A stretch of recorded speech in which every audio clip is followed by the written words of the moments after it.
Welcome back, folks, to the 2018 Library Chess Productions Movie Awards, and we are closing out the People section of the awards with our top 3 Best Directors of 2018.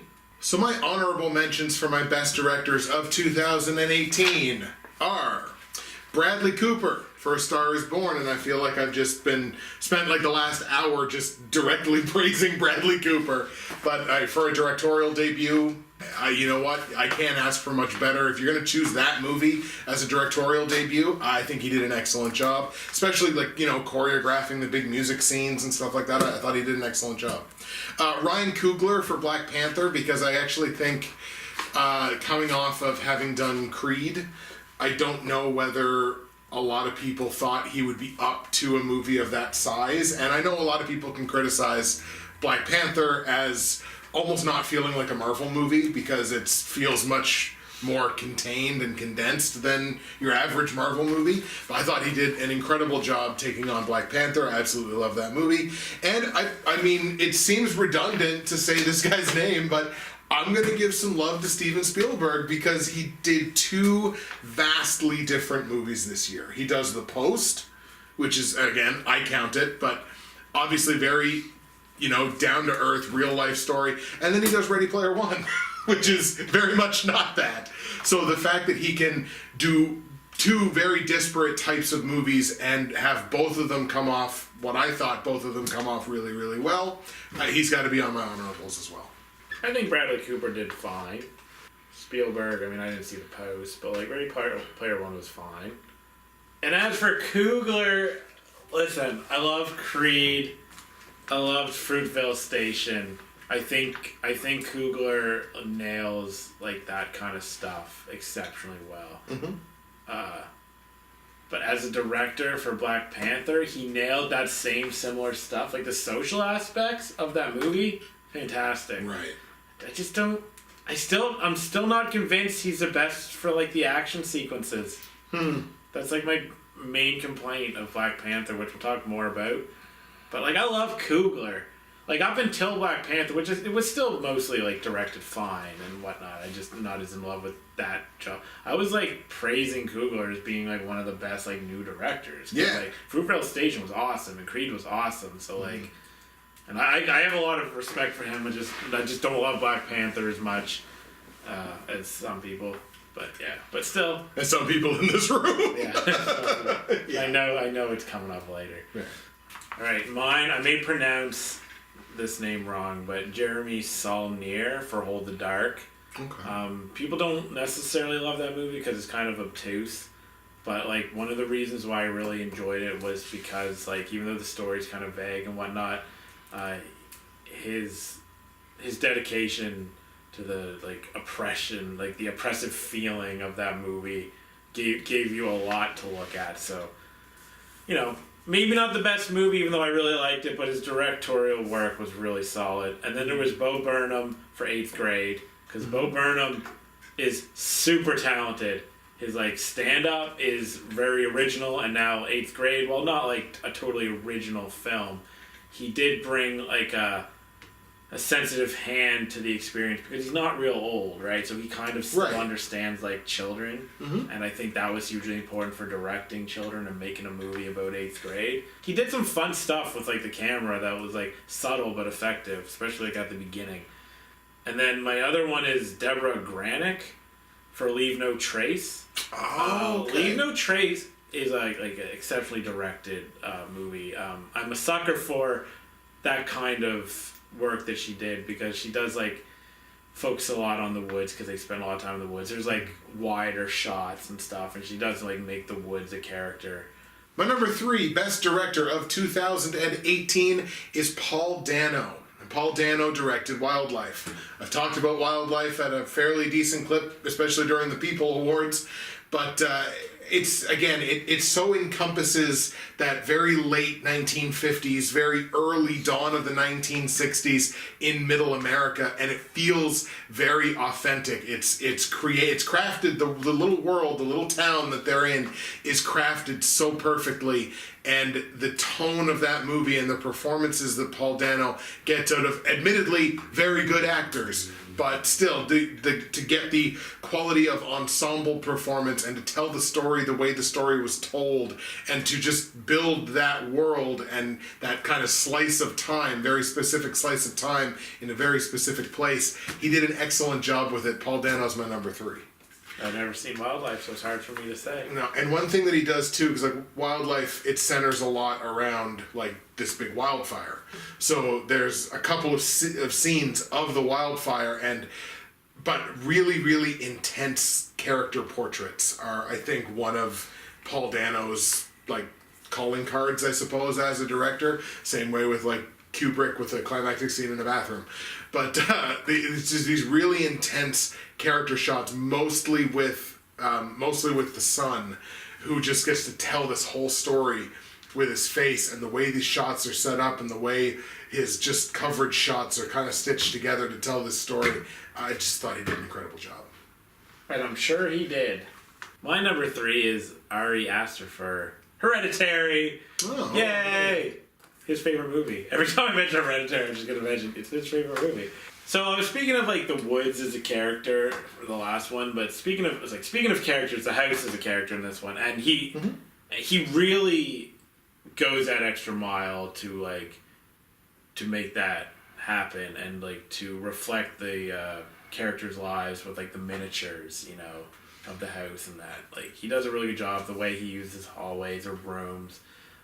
It's pretty expertly done, and obviously part of a director's responsibilities is to, you know, direct the actors and stuff. And of course, like, you don't agree, but like with all the performances, but like we can't agree that like Toni Collette was fantastic, and I think that mostly everybody was really, really good. Not that there wasn't like an awkward line reading or two. But yeah, just the way the film looked in general, I just thought it was like a really oppressive and fantastic movie. A lot more credit than I'm giving it. Yeah, a lot more credit than this loser's giving it. I don't get it. My number 2 best director of 2018 is Alex Garland for Annihilation. Oh my god, what a beautiful movie this is. I have no idea what's going on, but it's a beautiful movie. Now, Annihilation's one of those movies that I realize all the many ways that it does differ from its source material. But that's a difficult source material to adapt because it's written in the form of a journal. So it's not the easiest kind of thing. But like Alex Garland, who I really loved Ex Machina. I thought that was a really, really good movie. And I think I might have even given Alex Garland a directorial, at least honorable mention, if not award that year. In Annihilation, you have this beautiful alien, not world, but just these beautiful areas, and all this like the visuals in this movie are so tremendous. And obviously, you know, you could have a great gift in Natalie Portman as an actress, and Oscar Isaacs. I just thought that whole movie came together so well and left me with so many unanswered questions and so much. Like, it was one of those movies, and you usually get 1 or 2 every year that it leaves you. It's like, what was this, and what does this, and what does this mean? And it's, if a movie, you have 1 or 2 movies every year, and if you can be that movie that will make me do research after the fact and have to look into it and be like, well, what did this mean, and what was the symbolism behind this, and da-da-da-da, those are movies that I gravitate towards and usually will dedicate multiple viewings to. And I think Alex Garland really succeeded in this movie, so I'm going to take him as my number 2. Yeah, the easy comparison that smarter people than myself have already made is that it resembles Tarkovsky's movie Stalker in a lot of ways. The way in which what's the place called? It starts with S that they go into. Oh, The Shimmer. Yeah, The Shimmer. Like the way the Shimmer looks is like very Stalker. Which isn't a bad thing, because Stalker's amazing. And Alex Garland... If you'll remember, it's his number 5 best movie of all time. I love it. And Garland is out there making smart and creative sci-fi movies. I'm not absolutely in love with his movies, but I'm pretty sure I've given them both maybe 85, like 8.5. So like I certainly really like it. Annihilation was really good, and he did a really wonderful job. I considered him, like, earlier in the year, he was definitely in the running, but he got knocked out. He got knocked out in the He got kapow. 8th round. Okay, my number 2 is Boots Riley for Sorry to Bother You. Oh, yes. Sorry to Bother You, a lot of people say that it's one of the stranger movies of the year. I'm not sure if I agree. I suppose it is. Yeah, it's pretty strange. But Boots Riley manages to juggle some like wildly shifting tones really well, and of course gets good performance out of the main guy. For some reason I can't remember his name now. But just the fact that he takes a movie that's very unconventional and odd and like manages to keep it together so it doesn't seem forced or tripe. Just did a wonderful job with Sorry to Bother You. So that's my number 2. That was one of those movies that, spoilers, I wish I could have gotten the time to see. I had it, and I just ran out of time. Just ran out of real estate, so I didn't wind up getting to see that one. But I very much wanted to. It was on my list early to see, and just kind of got chopped off at the end. I don't even love the movie. It's I mean, I really like it, but it's not one of my favorite movies of the year. His directing was fantastic, so I gotta show respect. And my number 1 best director of 2018, and I think there might be crossover again. It's John Krasinski for A Quiet Place. That movie's so good. Yeah, that movie is so good. Like, the concept. Look, had they totally screwed up the movie, A Quiet Place would have wound up being my runaway winner for concept that deserved a better movie. Luckily, this was a great concept that got an even better movie. From top to bottom, the way the screenplay's done, the way just the way the thing is directed, the way it's shot, just the concept for the whole movie. I'm sorry, I'm kind of geeking out, but God, I love that movie so much. And the fact that it was like Krasinski's, it was his first, wasn't it? His first movie that he directed? Yeah. I mean, for that to be your debut, talk about starting off on the right foot. Like, I mean, it's all downhill from here, John. I hate to break it to you. But this was for me like the year of the Crunts. Krasinski and Blunt. Crunt. Their celebrity name. Crunt. This was the year of the Crunts because like his performance was great, her performance was great, his direction's fantastic. He's my number 1.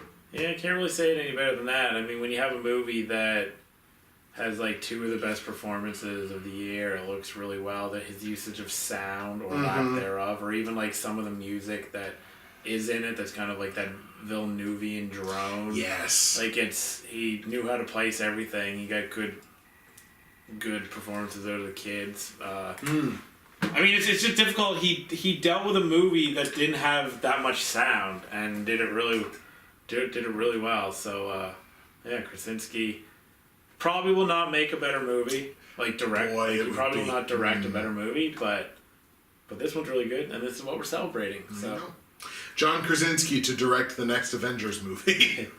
There you go, ladies and gentlemen, and with that, the people section of the awards are closed for 2018. Those were our best directors of the year. Thank you very much for watching. Once again, were there any directors that you think we snubbed, left off of the list? Let us know in the comments section below. And next time around, your next video will be our top 5 worst movies of 2018. Some real stinkers in here. Come back and check it out.